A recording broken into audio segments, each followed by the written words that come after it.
The Women's Super League has grown massively over the past few years, arguably due to the success of the Lionesses in the Euros and the World Cup.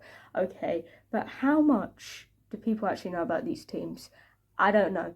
And I want to start a series where I try and break down each one of these teams in the WSL. With this whole thing, I sort of just wanted to, talk about the football teams, talk about the WSL, talk about their players. Is it a passion project? Yes. I would say no one's asking me to do this. I just want to do it myself. I've been doing the research on my own, and I was just like, you know what? I might as well talk about it to a camera, okay? And I can't do it on TikTok because TikTok videos, they take too long, and you can only do it short, and I don't know if I can get into the right detail. So yeah, I don't know how many of you lot want to listen to me drone on for about 10 minutes. Now the question is, what team do I start on? And the answer is very simple, it's Arsenal. Because we go alphabet. Arsenal are a very interesting team to me, okay? Because they're the most successful club in England. They've won the most trophies. They're the only team in England to win the Champions League. Is that impressive? Maybe just a little. Only team as of this day, unless Chelsea win the Champions League this year, which I don't think they're going to do. And winning the Champions League, okay, it's no small, sort of thing, okay? It is tough. Granted, it was 2007, so you could argue, the football wasn't as good then. But, I'll give it to them, because they won the Champions League, and that is quite impressive. Last season they finished third, which I know some people will say that's quite disappointing for them. But in all honesty, it wasn't that disappointing considering the ACLs and the injuries they got. They had ACLs to what? How many people?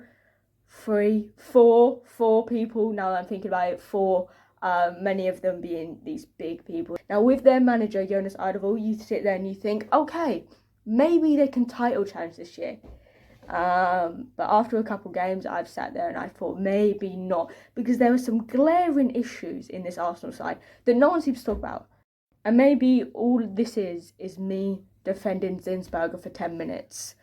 Maybe it's that, okay?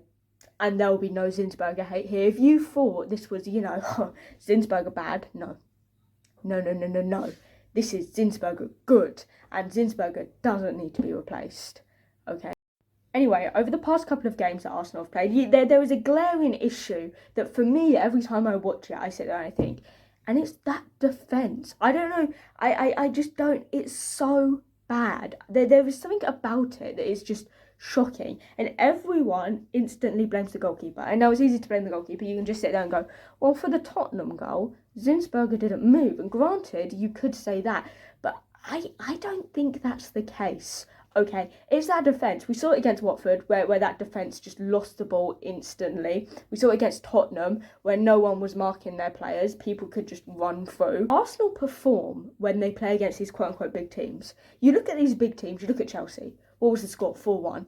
Arsenal battered Chelsea. They battered Chelsea. You look at City. Arsenal beat them. So why can they perform against these huge teams that have top talent, but they can't perform against these teams that you would sit there and you would argue aren't as talented? I think it's the game plan. It is the game plan, it's the wasting of chances, and there are certain players, when they get that possession, they don't look comfortable with the ball. There are certain defenders that I sit there and I think, they are not comfortable with that ball. They aren't comfortable from playing out the back. When you're playing out of the back, you have to be confident, okay? You can't just sit there. You may play the ball beautifully 10 times out of 11, but that one time that you play it wrong, that one time you pass it to the wrong player, could lead to a goal. And a lot more other teams in the WSL are far more clinical than Arsenal. The thing about Leah Williamson is you can insult her all you want, but my lord, could that woman pass? She could pass the ball beautifully. She had confidence on the ball. She knew what she was doing. I think that sort of came from her being a centre back, but sort of, a defensive midfielder. It was sort of like that. And then they lost Leah. They can't score goals. They can't score goals. Granted, I think it's gotten a little better with Mead coming back. I think it's gotten a little better.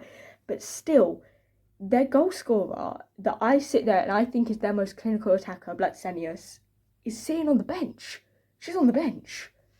Now, this isn't me insulting, Russo, Ford, the others. I'm not insulting them. I'm just saying they need an out-and-out striker if they want to play this system. Because Russo is not an out-and-out striker. I've said this for a long time. She's sort of a playmaker. Yes, she will get into striker-esque positions, but she's a playmaker. She likes to play the ball. Blacksenius is not that. She is not that. That woman likes to run. And granted, she's offside 25 times, okay? But there is always that one time where she's not offside. And she's finishing that. I don't know why Blackstenius isn't starting. I would start Blackstenius. I would like to see Blackstenius and Musso start together to sort of, see how they would work. But Jonas doesn't like that. But you see, you plant these sort of like, hold on, they can't finish their chances. I think the Tottenham game is a beautiful example of that. They can't finish their chances, okay? And they also, their defence is a bit shaky at times. And one chance where they're all out of position, where every single defender is like, oh no, where are we? And it goes bad. For me, I think Arsenal sort of try and play like Barcelona. If you get the sense that they all just attack. Every single player at Barcelona is attackingly minded, and it's quite smart. It works well for them. But the difference between Barcelona and Arsenal is Barcelona defenders can actually defend, and that's not me insulting Arsenal defenders. I mean that when everyone was going for the ball, Mappy Leon was always at the back, okay? And that woman, I would trust her with my life. I mean that. She is so one-on-ones. She's winning them 100% of the time. I've never seen that woman lose a one-on-one. But with other Arsenal defenders, I can't say the same. They also don't have that confidence. I don't know if they know how to sort of deal with a 1v1. And I think they put too much trust in, oh my God, let's just let the keeper might be able to save it. And that often leads to, well, the keeper should have saved it, or the keeper should have dived. And yes, maybe Zinsberger could have dived. Maybe she could dive more. But really, is that the problem? Is that really the problem? Would you rather have a goalkeeper that dives and doesn't save it, or a goalkeeper that doesn't dive and it goes in anyway? It's a goal either way. I think it's the defence that is the problem. Now, granted, they've got Emily Fox, but I don't really know how defensively minded she is. I think Arsenal just need to go for a player, a centre-back, who only thinks about defence. Do you know what I mean? Who only thinks about defence, who adds that stability sort of in that back line. You've got Jembe, and she's coming to the last of her legs. Apologies for saying that. I won't say the R word, but it's coming close. And she is amazing at certain things. Jembe strike era, you know what I mean? Aerial duel, she's amazing. Also, one thing, a lot of like Arsenal defenders aren't good in the air, especially defensively. You would be shocked as to how many sort of like headers Arsenal have conceded just because their players don't jump. I do find that a bit odd. For me, they just need someone who adds that stability. I know what people think, and they're thinking Leah Williamson's coming back.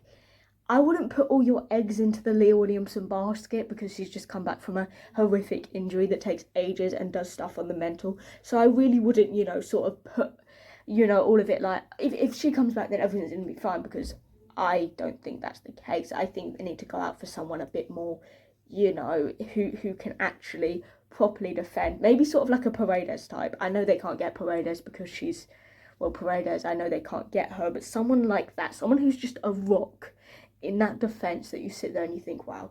An Alex Greenwood type, one that you trust to be at the back. And like, if I had to pick out the greatest defender at Arsenal, I don't know who I'd pick. Yes, I probably would pick Ruben Moy, but she's got a lot of weaknesses, and I think that's the problem, is that Ruben Moy cannot do everything. One defender who's actually good, not just, oh, because she's Sweden and she scored a good goal. One defender who sit there, who players are scared to attack. The one defender would make a huge difference. They would make a huge difference. And I know it's tough to get, the perfect defender. Someone who can actually defend. I know, shocker. Someone who's forward thinking, who can make these good passes.